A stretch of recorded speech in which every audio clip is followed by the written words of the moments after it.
जब तक प्रभु से आंखें ना मिले तब तक विश्वास न करना कि काम हो गया। जो भी हम कार्य करें अपने प्रभु को समर्पित करते हैं। कोई भी कर्म, कोई भी यहां की वस्तु सब बांधने वाली है। समझो, पहले सब बांधते, कोई भी व्यक्ति सब बांधता है। एक एक वस्तु, एक एक व्यक्ति, एक एक परिस्थिति केवल बांधती है। जो पानी भी पियो तो समर्पित करके। क्यों? क्योंकि तुम्हें बांध नहीं पाएगा, तुम मुक्त हो जाओगे। बहुत ध्यान देने योग्य बात है। शरणागत होकर भजन कर रहे हो, अध्यात्म पर दृष्टि रखें तो चिंता मत करो, आपकी पूर्व कर्म राशि ये भगवान आचार्य नष्ट कर देंगे। कटी कर्म बंधन से। पर यदि आप नवीन कर्म फिर वैसे ही कर रहे हैं तो विश्वास मत रखना कि पीछे का और आगे का दोनों जोड़ करके भोगना पड़ेगा। पीछे की कर्म राशि तब नष्ट होती है जब अवलो नशानी अब ना नशे हो। आज तक किया पर आज के बाद चाहे प्राण निकल जाए, आज के बाद नहीं। निहाल हो गए, आज ही निहाल हो गए, आज ही निहाल हो गए। हम तो हम सर्व पापे भ्यू मोक्षयिष्यामि, मेरे सरकार बोल रहे हैं, प्रभु बोल रहे हैं। पर यदि ऐसा कि नए कर्म भी क्रियमाण भी पापाचरण हो रहा है, फिर नहीं, सिद्धांत काम नहीं करे, फिर पीछे का लागू हो जाएगा। फिर आप कहोगे कि अध्यात्म में उन्नति नहीं हो रही, कोई लाभ नहीं मिल रहा, कोई सुख नहीं मिल रहा, क्योंकि आप गलती कर रहे हो। चलनी में गैया दुहे और दोष दयु को दे। देखो, आपके पीछे के कर्म प्याज जैसे बदबू वाले हैं, जमा है गोदाम में। ऊपर से यदि केसर और कपूर लाद दिया जाए तो केसर और कपूर की गंध प्याज को नष्ट करके अपना प्रभाव दिखा देगी। नाम जब कीर्तन कथा वार्ता, यह है केसर कपूर। लाद दो अपने पूर्व पाप के ऊपर, भगवान नाम का वजन सब दब जाएगी, उसकी दुष्प्रवृत्तियां नष्ट हो जाएंगी। अगर कहीं वायु का झोंका चले और कपूर खुला रह जाए तो उड़ जाएगा, फिर प्याजे की गंध रह जाएगी। माया का झोंका चला और आप अपने यश कीर्ति में, अपनी बड़ाई सम्मान प्रतिष्ठा में, भजन में कमी, मान सम्मान प्रतिष्ठा में बह गए तो उड़ गया कपूर। अब बचा प्याज है, उसकी दुर्गंध शुरू हो जाएगी। कितना महापुरुषों ने सूक्ष्मता से अनुभव किया है। इसलिए ध्यान रहे कि इस माया की वायु का प्रवेश आपके हृदय में ना होने पाए, नहीं दुर्गंध ही रह जाएगी, केसर कपूर की गंध नहीं रह जाएगी।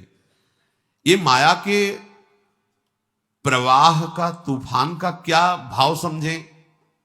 सबसे ज्यादा अहंकार, इसी में सारे दोष आते हैं। मैं तपस्वी हूं, मैं साधक हूं, मैं ज्ञानी हूं, मैं ध्यानी हूं, मैं बड़ा भगत हूं। इस तरह की अगर अध्यात्म मार्ग में कहीं भी कोई भी वृत्ति है तो वो आपकी दुर्वासना जो दबी हुई है उसको उठा लेगी। मैं बहुत नीच अधम हूं, अगर ये कुछ साधन बन रहा है तो श्री जी की कृपा से बन रहा है, गुरु जी की कृपा से बन रहा है दुर्गंध वाली बातें, पर ऊपर कपूर और केसर है। उसकी दुर्गंध आपके हृदय को परास्त नहीं कर पाएगी। उपासक धीरे धीरे अपने बुरे स्वभाव को, बुरे कर्मों को सद्भाव से, अच्छे स्वभाव से दबा देता है।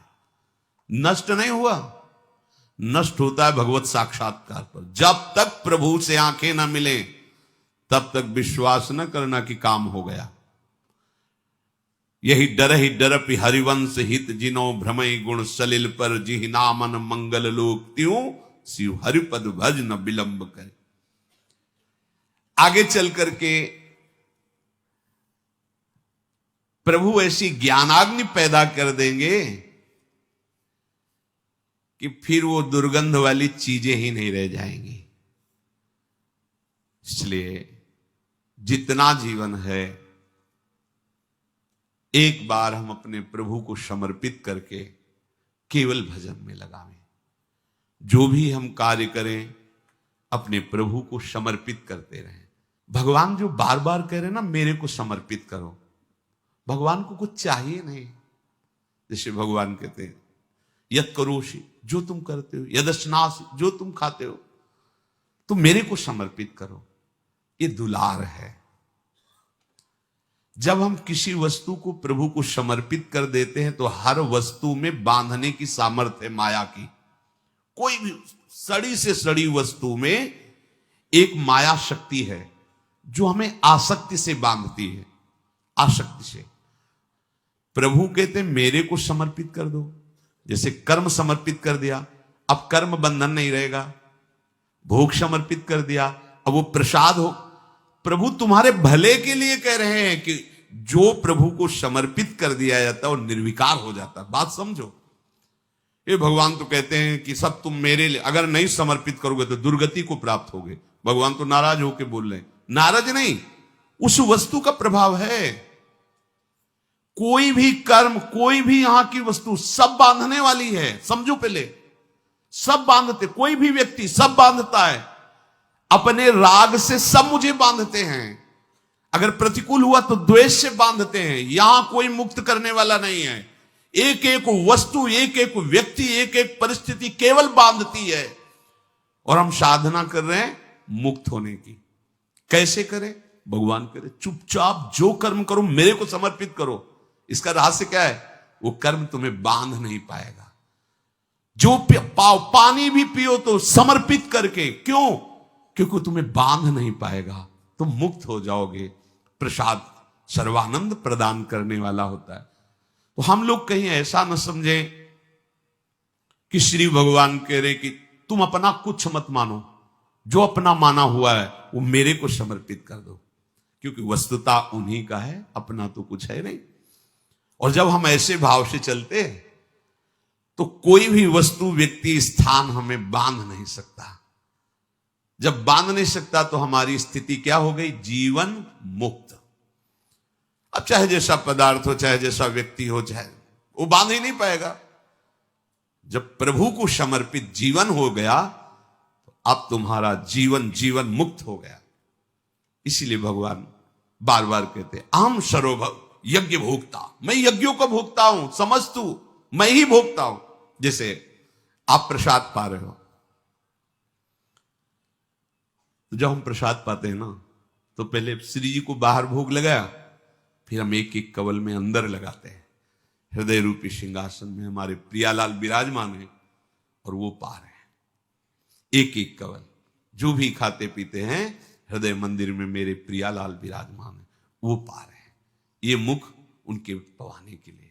हम भोगता नहीं। और वैसे भी सिद्धांत में भगवान कहते हैं कि भोक्ता तो मैं हूं। अहम वैश्वानरो प्राणी नाम देहमाश्रिता। वैश्वानर अग्नि के रूप में मैं समस्त प्राणियों के देह में विराजमान होकर उस अन्न को पचाता हूं। तो कौन पा रहा है? प्रभु पा रहे। हमारी सारी चेष्टा प्रभु के लिए हो जाए तो अभी जीवन मुक्त हो जाए। तो जो भी हम क्रियाएं कर रहे हैं, जो भी हम भोग लगा रहे हैं, तो क्या ऐसी गंदी क्रियाएं, ऐसी गंदी भोग वृत्ति हम प्रभु को अर्पित कर सकते हैं क्या? तो बचो। जो प्रभु को अर्पित नहीं कर सकते वो खाओ मत। जो प्रभु को अर्पित नहीं कर सकते वो क्रियाएं कैसे करोगे तुम? अरे जब सद क्रियाएं तुम्हें शुभ क्रियाएं ना बांध पावे इसलिए वो कह रहे हैं समर्पित कर दो, तो असत क्रियाएं जो समर्पित नहीं होती हैं उनसे तुम्हारी दुर्गति हो जाएगी। और ये जीवन केवल भगवत प्राप्ति के लिए। इसलिए एक एक क्षण अपने प्रभु के चरणों में समर्पित करते हुए उनका सतत स्मरण